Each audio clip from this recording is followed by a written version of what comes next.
बेखायनो जों खावलायनो लुबैदों जे बिजेपि पार्टिया जिहेतु बर' बा गुबुन गुबुन ट्राइबेल जातिनि एन्टि पार्टि बे बिजेपि पार्टिखौ लाफानानै जोंनि रावबो रिजनेल पलिटिकेल पार्टिया गभर्नमेन्ट दाफानाङा बेखायनो जों हाम्बलि खावलायनो लुबैदों बिपिएफ आरो इउपिपिएल पार्टिनिफ्राय जेसेबां सोद्रोमाफोर देरहासार जादों बे सोद्रोमाफोरानो गावजों गावनि गेजेराव गोरोबलायनानै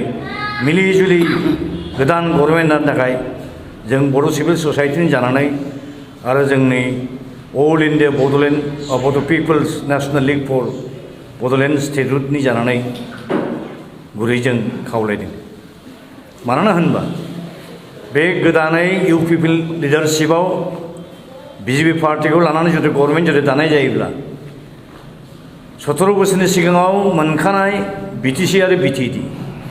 बेखौ गोदान एकर्डनि गेजेरजों जेरैबायदि फोजोबस्रांनो थाखाय राजखान्थियारि खैसार सादों बे खैसाराव भिक्टिमाइज जागोन आरो जेरैहाय बिटिएडिनि नामखौ बिटिआर सोलायनो नागिरदों बिटिसिनि पावार एन्ड फांसन स्ट्राक्चारखौ डिसमेन्टेल खालामनो नागिरदों आरो बिटिएडिआ 3079 गामि मोनखानायखौ खोलानि बाउन्डारियाव थानाय नन ट्राइबेल गामि टाउनशिपफोरखौ दानजोबनो थाखाय बे गोदान गोरोबथायाव डेट्रिमेन्टेल क्लज माखासे सोना होदों सानजाहा फार्स्ट दैमानि सा सानजाहा बड'लेण्डआव गोदान गामि एबा ओनसोल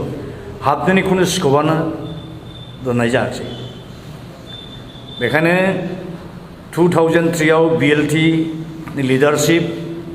आसाम गभर्नमेन्ट आरो भारत सरकारनि गेजेराव जि ट्राइपार्टाइट पलिटिकेल एग्रिमेन्ट जादोंमोन बे एग्रिमेन्टखौ बहाल लाखिनो थाखायनो बिपिएफ आरो इउपिपिएलनि देरहासारनाय सोद्रोमाफ्रा गावजों गावनि गेजेराव सिगांनि एना-एनिखौ गारजोबनानै गोख्रैनो बर' हारिनिनो गभर्नमेन्ट दानांगौ होननानै जों खावलायनो ओंखारदों दुनिया दिनै मिथिबाय जे बड'लेण्ड ओनसोलाव इन्डियान डेम'क्रेसिखौ गोथां गोथे मार्डार खालामनाय जाहैबाय देरहानाय जेसेबां इउपिपिएलनि सोद्रोमाफोर डक्टर हेमन्त बिश्व शर्माया गुवाहाटीयाव लांनानै लिलि होननाय मोनसे हटेलाव जबरदस्तियै जोबनानै दोननाय रोखोम माने गृहबन्दी खालामनानै लाखिगासिनो दङ टेलिफन गासैबो सिज खालामजोब्बाय रावजोंबो जगाजग खालामनाखिसै बिसोरो जे इन्डियान डेम'क्रेटिक जे भेलुस बे भेलुसखौ फोजोबस्रांबाय आरोखि बेखायनो जों इउपिपिएलनि लिडारफोरखौ खावलायनो लुबैदों आरो लोगोसे बिपिएफ पार्टिनि लिडारफोरखौ खावलायनो लुबैदों सिगांनि गावजों गावनि गेजेराव जे डिफारेन्स दंमोन इलेक्सन बारखांनाय लोगो लोगो गावजों गावनि गेजेराव जे डिबेट काउन्टार डिबेट जादोंमोन बे जोबनानै थांबाय बेखायनो गावजों गावनि गेजेराव गोरोबलायनानै जातिनि बृहत्तर स्वार्थनि खाथियाव आरो बिटिसि आरो बिटिएडिखौ रैखा खालामनो थाखाय जयैनो गोरोबलायनानै सरकार दानांगौ खोनानो मोन्दों गाबोनलायनो क'क्राझाराव बिटिसिनि सेक्रेटारिनि खाथियाव मोनसे गेवलां फोथाराव इउपिपिएल लिडार प्रमद बर'नि लिडारशिपआव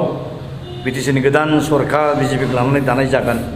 आरो बिनि थाखाय भटिं लागोन होननाय जों खोनादों बेखौ जों खुनु पयदे एन्टायार बड'लेण्ड सिभिल ससाइटिया बेखौ जों गनायनो हाया आरो गनायनाय नङा दरखार जुदि जायोब्ला गुवाहाटी हाइकर्टआव मोनसे केस होनानै बेखौ चेलेन्ज खालामनाय जागोन मानोना होनब्ला सिंगल लार्जेस्ट लेजिस्लेटिभ पार्टिखौ लेंहरा जासेनो सेकेन्ड जे लार्जार पार्टि बेखौ जे लेंहरनानै गभर्नमेन्ट दानो सुजुग होनाया बे डेम'क्रेटिक नर्म्सखौ भायलेट खालामनाय जाबाय आरोखि जों दुनिया मिथिगौ जे बिपिएफ पार्टि आरो बिजेपिजों दासिमबो स्टेट लेभेलाव पलिटिकेल एलायन्सआ दाबोनो दङ बायाखै आरो खोनानो मोन्दों बिजेपिनि सेन्ट्रेल लिडारशिपआ बिपिएफजों एलायन्सखौ सिफायनायखौ बिसोरो सिफायजानो बादों नाथाय एकमात्र बर'नि बिराद हिंसागुरिया मन्त्रि डक्टर हेमन्त बिश्व शर्मानि थाखायनो बे दुर्घटना जाना थांगासिनो दङ बेनि एकमात्र उद्देश्य जाहैबाय बर'फ्रा 2003 मायथाइयाव बिजेपिनिनो founding father BJP led NDA गभर्नमेन्टनि फाउन्डिं फादार सोरगोयारि अटल बिहारी बाजपेयीआ बर'फोरखौ अननानै जि मिनिमाम पलिटिकल ब्लेसिंस होदोंमोन in the form of BTC and BTAD बेखौ फोजोबस्रांनो थाखाय गिथाव बाथौ गिख्रंथाव पलिटिकल कनस्पिरेसि बे रनसायगासिनोमोन आरो बे कनस्पिरेसिफोरखौ मोगथाङाव इमप्लिमेन्ट खालामनो थाखाय प्रमद बर'खौ शार्प प्लान्टेड सेक्रेटारि एजेन्ट हिसाबै बाहायनो थाखाय बे बिटिसिनि चिफ बेखौ बानायनो नागिरदों। दा दुलाराय बुहुमनि बर' फिसाफोरखौ आरो बड'लेण्ड ओनसोलनि 30 लक्ष जनगणना रायजोफोरखौ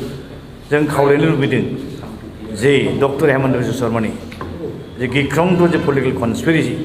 बेखौ जाहाथे हमदांनो हायो बुजिनो हायो आरो बिनि बेरेखायै गोख्रों फिननाय होनो थाखाय जानजि खाफ्रानो जों बयखौबो खावलायबाय आरो बे गिदिर